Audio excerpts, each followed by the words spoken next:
Hello enemy লাভার, স্বাগত আপনার কবি এনিমি চ্যানেলে, যেখানে আজকে আমরা দেখবো ক্লাসরুম অফ দ্য ইলিটের সিজন 4 এর এপিসোড নাম্বার 7 কে। তো চলুন বেশি দেরি না করে এপিসোডটি শুরু করা যাক। তখন ক্লাস বি এর ক্যাপ্টেন ইয়াগামির সঙ্গে দেখা করতে ক্লাস সি এর ক্যাপ্টেন রিকু আসে।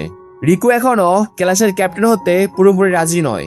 তখন ইয়াগামি তাকে বুঝিয়ে বলে, তুমি খুবই দায়িত্বশীল, তাই তুমি এই পজিশনের জন্য যথেষ্ট দায়িত্ববান। রিকু বলে, আমি ক্লাসের ক্যাপ্টেন হওয়ার পরও আমাদের ক্লাসের একজন স্টুডেন্টকে বহিষ্কার হওয়া থেকে বাঁচাতে পারেনি, আর হোসেন কি আমাদের সঙ্গে মিটিং করার জন্য এখানে আসবে? ইয়াগামি বলে, আমি হোসেনকে এখানে আসার জন্য ইতিমধ্যে বলে দিয়েছি, কিন্তু তার চেহারার ভঙ্গি দেখে আসার সম্ভাবনা 50-50 বোঝা যাচ্ছে। এই কথা শুনে রিকু বুঝতে পারে যে হোসেন তাদের সঙ্গে দেখা করতে আসবে না, কারণ ক্লাস ডি যদি পয়েন্ট না পায় তাহলে কারোর সাথে কাজ করতে চায় না। ইয়াগামি তার কথার সাথে একমত হয়ে বলে, আমার মনে হয় হোসেন এখানে আসবে, কারণ হোসেন যদি মিটিং এর জন্য এখানে না আসে তাহলে অন্য ক্লাসগুলো নিজেদের মধ্যে গ্রুপ বানিয়ে নেবে।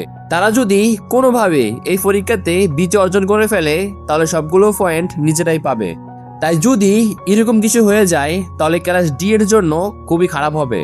এরপর ক্লাস এ এর ক্যাপ্টেনের বদলে তাকাশি নামের একজন ছেলে উপস্থিত হয়, কারণ আসল ক্যাপ্টেন তাদের সঙ্গে মিটিং করতে চায় না। তখন তাকাশি জিজ্ঞাসা করে, আমি তো হোসেনকে দেখতে পারছি না, ও কি আমাদের সঙ্গে মিটিং করবে না? রিকু মানা করে দিয়ে বলে, আমাদের তিনজনের ক্লাসের মাধ্যমে এই মিটিংটা সম্পূর্ণ করা উচিত। এরপর হোসেন ক্লাসে উপস্থিত হয়ে বলে, তোমরা কি আমাকে পয়েন্ট দেওয়ার জন্য রাজি হয়েছো? রিকু মানা করে দিয়ে, আমরা তোমাকে একটা পয়েন্টও ট্রান্সফার করব না। ইয়াগামি সবাইকে শান্ত করে বলে, আমরা যদি প্রথম দেখাতেই ঝগড়া শুরু করে দেই তাহলে এই মিটিং এর কোনো সমাধান হবে না। তাকাশি বলে, তুমি ঠিক বলেছ, আর আমরা যখন সবাই এখানে উপস্থিত আছি তাহলে চলো মিটিং শুরু করা যাক। হোসেন তার কাঁধে হাত দিয়ে বলে, আমরা কখন মিটিং শুরু করব এটা তোকে নির্ধারণ করার পারমিশন কে দিয়েছে? এই কথা বলেই হোসেন ছেলেটাকে বোর্ডের দিকে ফেলে দেয়। রিকু বলে, হোসেন, আমি তোমাকে বারবার বলেছি ক্লাসের মধ্যে এই ধরনের খারাপ কাজ করবে না। হোসেন বলে, যদি তোর ক্ষমতা থাকে তাহলে আমাকে থামিয়ে দেখা। এই কথা বলে হোসেন রিকুকে ঘুষি মারার জন্য সামনের দিকে এগিয়ে যায়। রিকু তার হাতটা থামিয়ে দিয়ে বলে, যদি তুই এটা চাস তাহলে আমি লড়াই করার জন্য প্রস্তুত, কিন্তু তোকে প্রমিস করতে হবে যে আমার সহপাঠীদের ওপর কখনোই আক্রমণ করবি না। হোসেন শয়তানি হাসিতে বলে, তুই কি বলতে চাইছিস? আমি তো কিছুই বুঝতে পারছি না। রিকু বলে, কিছুদিন আগে আমাদের ক্লাস থেকে যে স্টুডেন্ট বহিষ্কার করা হয়েছে নিশ্চয়ই তার পেছনে তো অনেক বড় হাত আছে। তখনই তাকাহাশি আর ইয়াগামি তাদের দুজনকে শান্ত করে বলে, আমাদের নিজের মধ্যে ঝগড়া করে কোনো লাভ নেই, কারণ ডেজার্ট আইল্যান্ডের টেস্টের ওপর ফোকাস করা সবচেয়ে বেশি জরুরি। ইয়াগামি বলে, দ্বিতীয় এবং তৃতীয় বর্ষের শিক্ষার্থীরা ইতিমধ্যে এই ধরনের পরীক্ষায় সম্মুখীন হয়েছে, যার কারণে আমরা তাদের থেকে অনেকটা পিছিয়ে আছি। তাই আমরা যদি ঐক্যবদ্ধ হয়ে কাজ না করি তাহলে অন্য ক্লাসগুলো খুব সহজে আমাদের স্বীকার করে ফেলবে। হোসেন বলে, তোমাদের এই বিষয় নিয়ে চিন্তা করতে হবে না, কারণ আমি একাই দ্বিতীয় এবং তৃতীয় বর্ষের ছেলেদের সামলে নেব। ইয়াগামি বলে, ফার্স্ট ইয়ারের স্টুডেন্টরা তোমার মতো নয়, কারণ আমাদের 4 জনের উচিত প্রথম স্থান অর্জন করতে পারা, এরকম একটি শক্তিশালী গ্রুপ তৈরি করা। তাই আমরা যদি কোনোভাবে প্রথম স্থান অর্জন করতে পারি তাহলে সবকিছু সামলে নেব। আমরা প্রথম বর্ষের শিক্ষার্থীরা 4 জনের দল গঠন করে বিশেষ সুযোগ পেয়েছি, যার কারণে আমার মনে হয় এই সুযোগটা অপচয় করা একদমই ঠিক হবে না। তাই চলো আমরা সবাই একজোট হয়ে কাজ করি। ইয়াগামির এই কথাগুলো শুনে হোসেন একসাথে কাজ করার জন্য রাজি হয়ে যায়। রিকু হোসেনের কাছ থেকে তাদের সাথে কাজ করার জন্য শর্তগুলো জিজ্ঞাসা করে। হোসেন জানায়, পরীক্ষার বৃহৎ গ্রুপে থাকা 2টি খালি আসনের জন্য আমাকে ক্লাস ডি এর শিক্ষার্থীদের প্রয়োজন। ইয়াগামি বলে, আমরা নিজেদের বড় দলগুলো ইচ্ছে মতো বেছে নিতে পারবো না, সেটাও এখনো পুরোপুরি সিদ্ধান্ত নেওয়া হয়নি। হোসেন ভয়ঙ্কর চোখ দেখিয়ে বলে, যেমনটা আমি বলেছি এই বিষয়ে এক বিন্দু ছাড় দেওয়া হবে না। এই কথা শুনে ইয়াগামি বুঝতে পারে যদি তারা ক্লাস ডি এর স্টুডেন্টদের হোসেনের গ্রুপে না আনতে পারে তাহলে তারা 4 জন আলাদা হতে পারে। তখন এই কথা নিয়ে রিকু আর হোসেনের মধ্যে কথা কাটাকাটি হতে শুরু করে। ইয়াগামি রিকুকে বুঝিয়ে বলে, আমাদের 4 জনের মিলেমিশে কাজ করতে হবে, এটাই সবচেয়ে গুরুত্বপূর্ণ। তাই আমার মনে হয় হোসেনের কথাগুলো মেনে নেওয়া সবচেয়ে বেশি ভালো হবে। রিকু বলে, আমরা যদি এখন হোসেনের কথা মেনে নেই তাহলে ভবিষ্যতে সে আরো কিছু পাওয়ার চেষ্টা করবে। ইয়াগামি রিকুকে বুঝিয়ে বলে, আমরা যদি এই সামান্য ব্যাপার নিয়ে হোসেনকে এখান থেকে বিদায় দেই তাহলে কি আমাদের মধ্যে কোনো পরিবর্তন আসবে? রিকু কোনো কিছুই বলে না, শুধু চুপচাপ দাঁড়িয়ে থাকে। তাকাহাশি তখন প্রথম বর্ষের ছাত্রছাত্রীদের একজোট হয়ে কাজ করার জন্য রাজি হয়ে যায়। অন্যদিকে রিকুর আর কোনো অপশন থাকে না, যার কারণে সে হোসেনকে জিজ্ঞাসা করে, আমরা যদি তোমার সত্য মেনে নেই তাহলে তুমিও কি আমাদের সত্য মেনে নেবে? এরপর আমরা দেখি আয়ানো গোজি, সাকুরা আর হারুকা গ্রুপ স্টাডি করার জন্য ইকুমুরা বাসায় যাওয়ার জন্য প্ল্যান করছিল। ঠিক তখনই কুশিদা জানায় প্রথম বছরের একজন স্টুডেন্ট আয়ানো গোজির সঙ্গে দেখা করতে চায়। তখন হারুকা বলে, আমার মনে হয় নিশ্চয়ই কোনো মেয়ে এসেছে যে আয়ানো গোজিকে পছন্দ করে। এই কথা শুনে সাকুরা নামের মেয়েটি অনেক বেশি লজ্জা আর জেলাস ফিল করতে শুরু করে। তখন আয়ানো গোজি কুশিদাকে জিজ্ঞাসা করে, বাইরে যে ব্যক্তিটি দাঁড়িয়ে আছে সে ছেলে নাকি মেয়ে? কুশিদা জানায় সে একজন ছেলে। তারপর আয়ানো গোজি সবার সম্মতি নিয়ে এই ছেলের সাথে দেখা করতে চলে যায়। আমাদের দেখানো হয় আয়ানো গোজি এবং কুশিদা একটা জায়গায় গিয়ে এই ছেলেটার জন্য অপেক্ষা করছিল।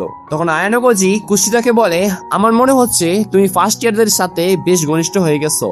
কুশিদা বলে, আমার মনে হয় তুমি এতদিনে ফার্স্ট ইয়ার স্টুডেন্টের সাথে কোনো না কোনো ভাবে বন্ধুত্ব তৈরি করে ফেলেছো। কিন্তু আয়ানো গোজি কুশিদাকে সাথে সাথে মানা করে দিয়ে বলে, তুমি যেরকম ভাবছো তেমন কিছু নয়। এরপর আমরা দেখি এই স্টুডেন্টরা আয়ানো গোজির সাথে দেখা করার জন্য ইতিমধ্যে সেখানে চলে এসেছে। আর প্রথম বর্ষে সেই স্টুডেন্টরা আমাদের হোয়াইট রুমের ইয়াগামি বলে, আয়ানো গোজি সেনপাই, প্রথম বর্ষের বিশেষ পরীক্ষাটির বিষয়ে আপনি ইতিমধ্যেই অবগত আছেন। পাশ থেকে কুচিতা বলে, আমি তো এই বিষয়ে কোনো কিছু জানি না, তোমরা কি আমাকে বিষয়টা বুঝিয়ে বলবে? ইয়াগামি বলে, আয়ানো গোজি সেনপাই, আমি যদি এই বিষয়ে কুচিতা সেনপাইয়ের সাথে কথা বলি তাহলে কি আপনার কোনো মনে হবে? আয়ানো গোজি বলে, তোমাকে বাধা দেওয়ার আমার কোনো অধিকার নেই, তাই তোমার যেটা মনে চায় তুমি সেটা করতে পারো। ইয়াগামি জানায়, স্কুলে ভর্তি হওয়ার সময় স্টুডেন্ট কাউন্সিলর প্রেসিডেন্ট নাগুমো আমাদের সবাইকে বলেছিলেন যে আমরা যদি দ্বিতীয় বছর শেষ হওয়ার আগেই আয়ানো গোজিকে বহিষ্কার করতে পারি তাহলে আমাদের সবাইকে 20 মিলিয়ন করে পয়েন্ট দেওয়া হবে। এই কথা শুনে কুশিদা অনেক বেশি আশ্চর্য হয়ে যায়। ইয়াগামি বলে, আমি এই কাজে কোনোভাবে অংশ নিচ্ছি না, কারণ আমি কারোর সাথে বিশ্বাসঘাতকতা করে পুরস্কার নিতে চাই না। এই কথা শুনে কুশিদা বলে, যদি ভারপ্রাপ্ত পরিচালক সেখানে থাকে তাহলে নিশ্চয় এর পেছনে বড় সত্য লুকিয়ে আছে। এরপর ইয়াগামি সবগুলো স্টুডেন্টের নাম বলতে থাকে। ক্লাস এ থেকে তাকাহাশি আর ইশিগামি, ক্লাস বি থেকে ইয়াগামি, ক্লাস সি থেকে রিকু, আর ক্লাস বি থেকে হোসেন আর নানাসে। আয়ানো গোজি জিজ্ঞাসা করে, তুমি আমাকে এত গুরুত্বপূর্ণ ইনফরমেশন কেন দিচ্ছ? ইয়াগামি বলে, আমি শুনেছি হোসেন অনেক আগে আপনাকে বহিষ্কার করার চেষ্টা করেছিল, কিন্তু সে পুরোপুরি ব্যর্থ হয়েছে। আপনি যদি এই বিষয়ে কিছু না করেন তাহলে কুশিদা সেনপাও বিপদে পড়তে পারে। আয়ানো তাকে ধন্যবাদ জানিয়ে বলে, আমি খুশি হয়েছি, কিন্তু তোমার জীবনও বিপদ হতে পারে। ইয়াগামি বলে, আয়ানো গোজি সেনপাই, আপনি সাবধানে থাকবেন। আয়ানো গোজি লক্ষ্য করে ক্লাস সি এর সুবাকি নামের একটি মেয়ে অনেকক্ষণ ধরে তাদের সবাইকে পর্যবেক্ষণ করছে, যার কারণে সে ইয়াগামিকে জিজ্ঞাসা করে এই বিষয়ে আমাকে কতটা সতর্ক থাকতে হবে। কিন্তু ইয়াগামি তাকে কোনো কিছুই বলে না, কারণ সে যদি আয়ানো গোজিকে তাদের সবকিছু বলে দেয় তাহলে দ্বিতীয় বর্ষের স্টুডেন্টদের কাজটা কেটে পরিণত হবে। কুশিদা ইয়াগামিকে সাবধানে থাকতে বলে। ইয়াগামি লজ্জা পেয়ে বলে, কুশিদা সেনপাই, পরীক্ষা শেষ হওয়ার পর আমার কোনো আপত্তি নেই, কিন্তু আমি আপনার সাথে গুরুত্বপূর্ণ কথা বলতে চাই। আর হ্যাঁ, ইয়াগামি কিন্তু এখানে কুশিদাকে প্রপোজ করার কথা বলছিল। এরপর দৃশ্যে আমরা ইচিকা আর হোসেনকে দেখতে পাই। হোসেন বলে, আমি তোমাকে এখানে ডেকেছি যাতে তুমি আমার সাথে ডেজার্ট আইল্যান্ডে পরীক্ষায় পার্টনারশিপ করো। ইচিকা বলে, তুমি তো আমার সুবিধা নেবে। এই কথা শুনে হোসেন রাগান্বিত কণ্ঠে বলে, এসব আজেবাজে কথা আমার সামনে বলো না। হোসেন বলে, আমি আয়ানো গোজিকে বহিষ্কার করতে চাই, তাই এই মিশনে তোমাকে আমার খুব প্রয়োজন হবে। তখন নানাসে জানায়, আমরা সবাই ইকুয়াল টার্মসের কাজ করব, তাই কারোর মধ্যে আলাদাভাবে ভাগাভাগি করা হবে না। ইচিকা বলে, আমার মনে হচ্ছে হোসেনের গ্রুপে 3 জন মেম্বার আছে। হোসেন অ্যাটিটিউড দেখিয়ে বলে, আমাদের আর কোনো দরকার নেই, কারণ আমরা 3 জনই জিততে পারবো। ইচিকা তাদের দুজনের সাথে ডেজার্ট আইল্যান্ডের পরীক্ষায় পার্টনারশিপ করার জন্য রাজি হয়ে যায়, আর তাদের দুজনকে বিদায় জানিয়ে ব্যাগ নিয়ে সেখান থেকে চলে যায়। তখন হোসেন শয়তানি হাসি দিয়ে বলে, এই স্কুলের নিয়মগুলো দেখে আমার অনেক হাসি পাচ্ছে। আমি এই সুযোগ পুরোপুরি ভাবে কাজে লাগিয়ে আয়ানো গোজিকে পুরোপুরি ধ্বংস করে দেব, আর আমাকে যদি এই কাজে কেউ বাধা দিতে আসে তাহলে আমি তাকে চূর্ণ বিচ্ছিন্ন করে দেব। আর এখানে শেষ হয়ে যায় 7 নাম্বার এপিসোড। আর তোমাদের যদি এই ভিডিওটি ভালো লেগে থাকে তাহলে চ্যানেলকে লাইক এবং সাবস্ক্রাইব করে রাখো। তখন দেখা করবো, ততদিন পর্যন্ত বিদায়।